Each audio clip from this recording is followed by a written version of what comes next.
Welcome to the Real News Network. I'm Paul Jay in Baltimore, and welcome to this edition of the Bennis Report with Phyllis Bennis, who now joins us from Washington, D.C. Phyllis is a fellow and the director of the New Internationalism Project at the Institute for Policy Studies in Washington. She's the author of the books Before and After, U.S. Foreign Policy and the War on Terrorism, and Understanding the Palestinian-Israeli Conflict, a primer. Thanks for joining us again, Phyllis. Great to be with you, Paul. So Stephen Hawking's announced he will not attend a conference in Israel. What's that about, and how significant is that?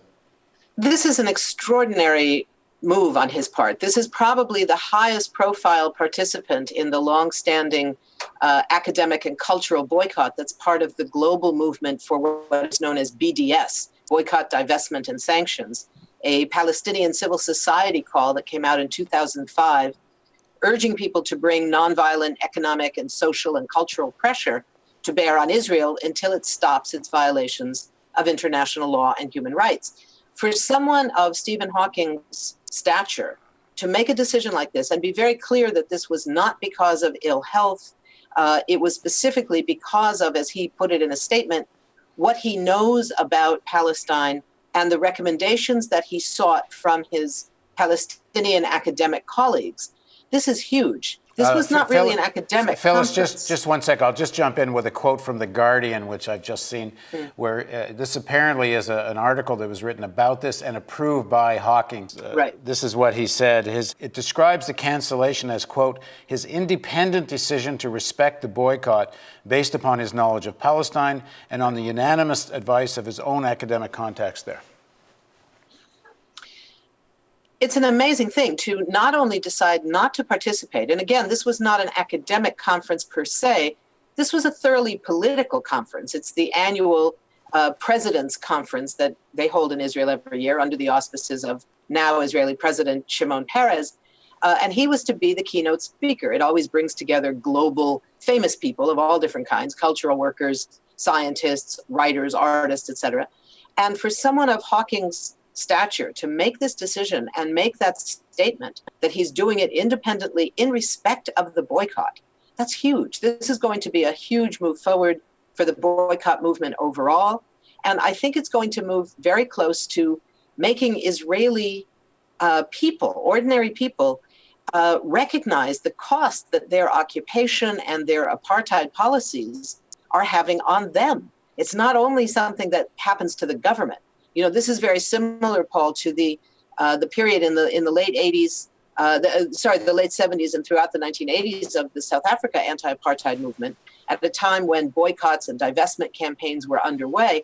Much of them focused on the banks and the corporations, but it was the sports boycott that really engaged white South Africans, because sports, and particularly South Africa's role in the international sporting world, was hugely important for ordinary South Africans. Well, this is what I was going to ask you. There's been some critique from, especially, you can say left of center, liberal Israeli academics who themselves have been very critical of the occupation, but they've critiqued the cultural part of the boycott. They agree with the sort of commercial boycott. But they say by the cultural boycott, and especially boycotting universities, it isolates many of the academics in Israel who are, in fact, critical of the policy. What do you make of that? That's true. As far as it goes, that's a true statement. It does isolate to some degree those individual academics. The boycott is very clear. The boycott call is not aimed at individual academics. It doesn't call for no one to talk to Palestinian academics, for example, it does not call for no one to talk to Israeli academics or Israeli scientists. The boycott aims at institutions, Israeli government and academic institutions.